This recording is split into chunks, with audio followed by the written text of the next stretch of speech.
If you've never had prime rib before, you're probably asking yourself, why would somebody spend $100 for a roast?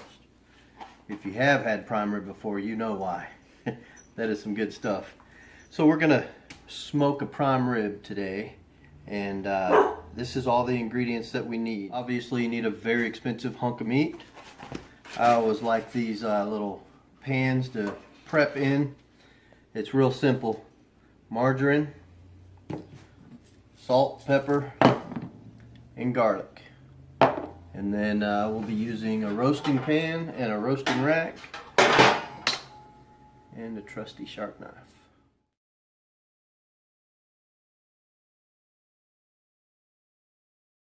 Alright, whenever you do this, what you want to get is the beef ribeye roast bone in. And your butcher will take those bones and cut it off, and then put them back and wrap this string around it, keep them in place. That'll make it very easy to cut up later after it's cooked. Whenever you're smoking meat, it's always a good idea just to rinse it real well before you get started. And if you're going to rinse it, you got to pat it dry real good. Paper towels. I always like to use paper towels as opposed to cloth towels because you can throw these away and they don't soak up stuff and get nasty on you. Look at that meat. Whew. It's going to be an epic roast. An epic prime rib. So you want to get a bowl. 1.5 sticks of butter. I've got about 3 cloves of garlic in there. I have 2 tablespoons of salt and a tablespoon of pepper. We're going to mix all this up together. Just dig right in. That's why you wash up beforehand.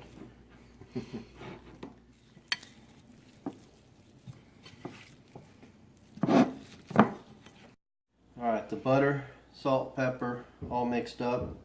And then you just come in on this fat side here. And you just start spreading this stuff out. Just get it all spread to cover the whole thing. It's going on really thick right now, but you just keep spreading it, making it a little thinner. You want to get this on the sides, the front and the back, and the top. So,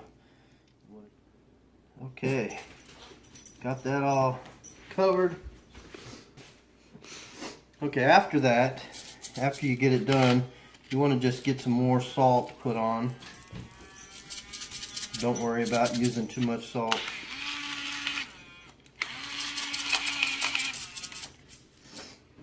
This is prepared. Now it's going to go in the refrigerator uncovered overnight. Tomorrow, we roast.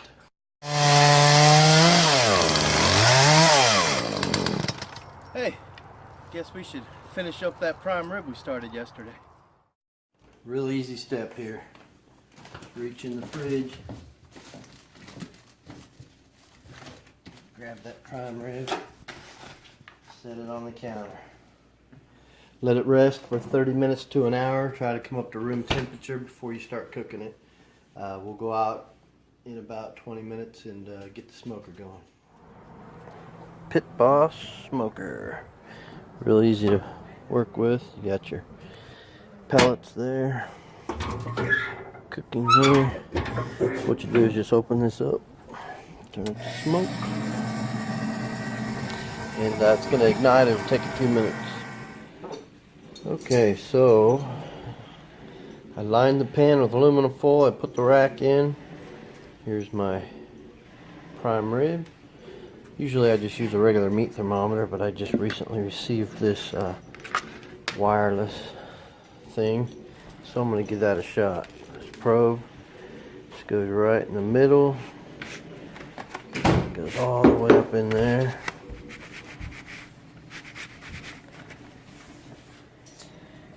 Currently about 47 degrees internal temperature after sitting for about an hour. Did forget to mention that we need beef broth and some of your favorite wine. This is Empty Nester Shiraz. Alright, we're going to move it over here. Alright, so we're just going to pour some beef broth down in the pan. This will help keep it moist, and it'll also help to keep the bottom of the pan from drying out too much, catch all those drippings. Alright, and the awesome red wine.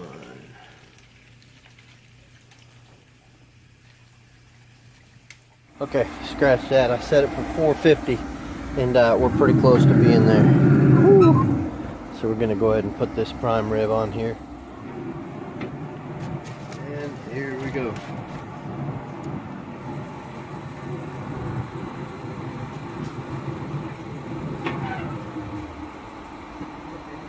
We're just going to put it on the smoker at 450 degrees for about 10 or 15 minutes, then we're going to cut it down to 300 degrees.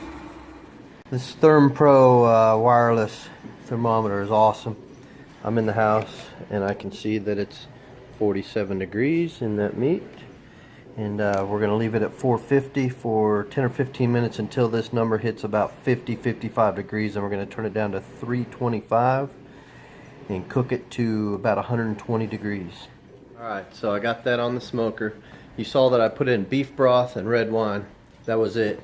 You could also put onions, celery, mushrooms, whatever you want down in that juice, and it'll just add moisture and flavor to the meat. Okay, so we're about 51 degrees, so I'm just going to turn this down to about 350. Now I can watch football and watch the temperature, and it's all good. Go Chiefs.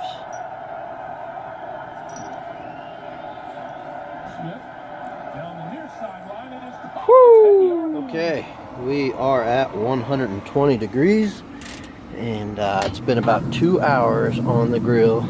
It's starting to get dark out here, so I don't know how well you can see this, but we'll take it inside and check it out.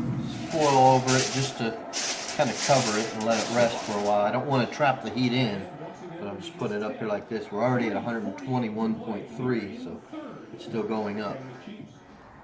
Just about dinner time, and my smoker is tucked away nice and cozy under the cover, and we're gonna go in and cut up this prime rib. And cut. Moment of truth. Ooh, look at that. Perfect consistency, juicy, ready to go.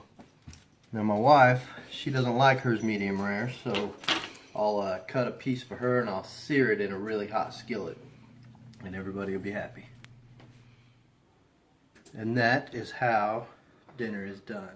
My lovely camera lady fixed up some sides. We got fried sweet potatoes, roasted, and roasted asparagus and some rolls. It's going to be a good dinner.